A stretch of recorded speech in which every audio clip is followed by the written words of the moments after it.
The daily life we perceive with our five senses is not reality. Quantum physics has shown that space and time are illusions of perception.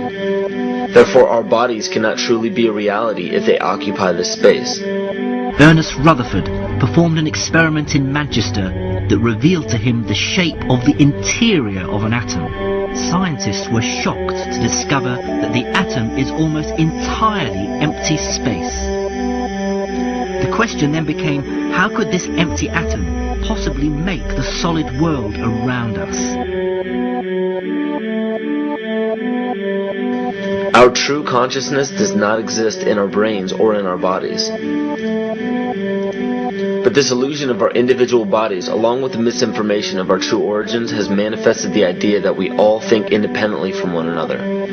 With this misunderstanding, it would seem impossible to scientifically explain telepathy, clairvoyance, spiritual mediums, and other phenomena dealing with transferring information between sources without physical means of communication. But when you understand that there is a common spiritual bond between all things in the universe, and that we are all part of one divine intelligence, no phenomena is unexplainable.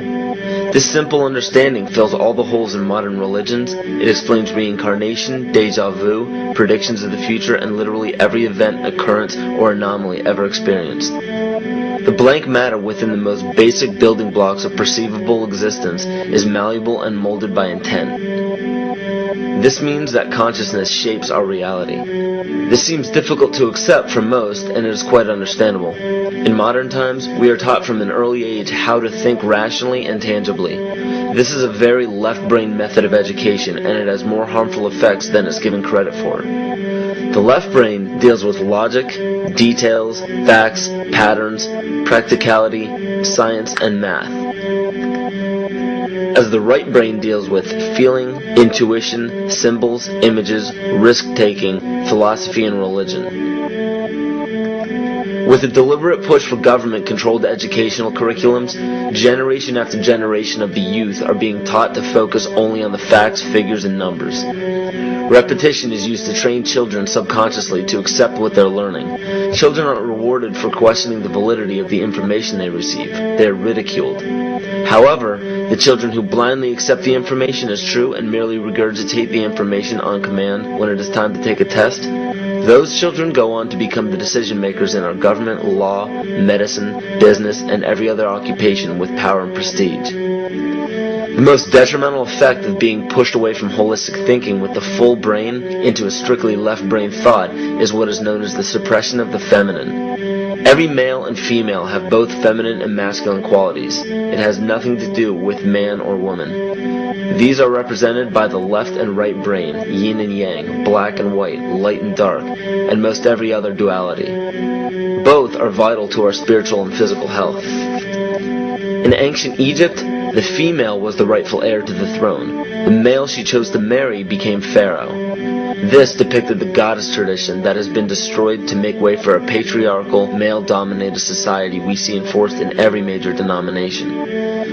In suppressing the feminine of every society and pushing the people to strictly left-brain thinking, the natural ability for humanity to feel earthly, cosmic, and personal energy became lost. Traditions that were passed on through shamans, witch doctors, magicians, psychics, and seers of all kind became outlawed and ridiculed and given a stigma of something out of a Hollywood movie.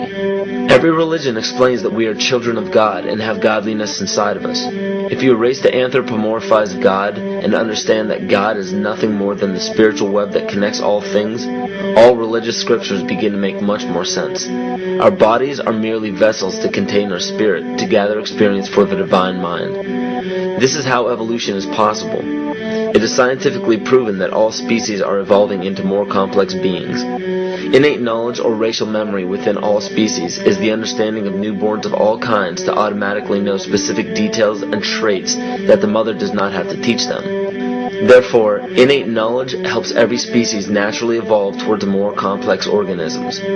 Lyle Watson claims that it was a Japanese scientist who observed the 100th monkey effect in 1952. In this observation, he discovered that a certain portion or percentage of monkeys learned or developed a new trait. The knowledge became an innate ability in that species. This is further testimony to a collective consciousness among species.